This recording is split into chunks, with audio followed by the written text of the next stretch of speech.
I first met Chris Noth when I began frequenting, Don Marino restaurant in New York City in 1998. He was a regular there and good friends with the owner, Pasquale Marino. I would often see Chris dining and hanging out there when I would visit Don Marino with my family and my friends.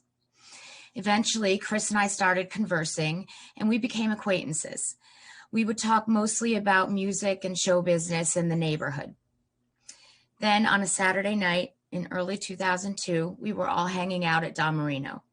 Around midnight, I was getting ready to leave. Chris offered me a ride home, and I said, okay.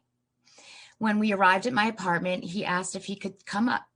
I told him I had nothing to offer him to drink, and he said that's okay. He just wanted to see where I lived. He came upstairs, we entered, and we went into the kitchen. He wanted to see the rest of the apartment, but I didn't show him because my roommates were sleeping. He used the restroom, and I found some old box wine and poured him a glass. He started kissing me almost right away. Then he leaned against the kitchen countertop and forcibly pulled me against him. He was slobbering all over me. I quickly became uncomfortable. Then he became more aggressive and put both hands on my breasts and began squeezing them very hard over my shirt. He quickly went under my shirt and began squeezing them even harder over my bra with his fingers grabbing the exposed skin not covered by my bra. Then he pushed my bra up with both of his hands. I grabbed his hands with my hands and tried to stop him. I kept pushing his hands down while he was pushing mine up. I was trying to get him to stop. Then he forced my hands to pull up his shirt, exposing his belly. And then even harder, he pushed my hands down toward his penis.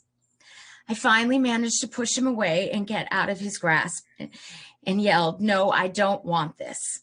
He became extremely angry and started screaming and calling me a tease and a bitch. He stormed out of my apartment. After he left, I woke up my roommate and best friend and I told her what had happened. She clearly remembers this. The next morning, he called me on my roommate's phone, her landline, that was not in my name. He warned me that if I ever told a soul about what happened the night before, that he would ruin my career, that I would never sing again, and that he would blacklist me in the business.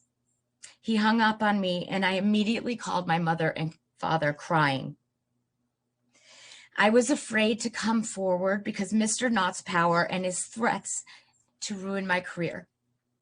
I'm speaking out now in support of the other 4 women who have courageously come forward before me. I feel that we should have our day in court to seek to hold Mr. Noth accountable for what he did. I'm also speaking out to ensure the rights of my nieces, my goddaughter, and future victims of sexual harassment and assault.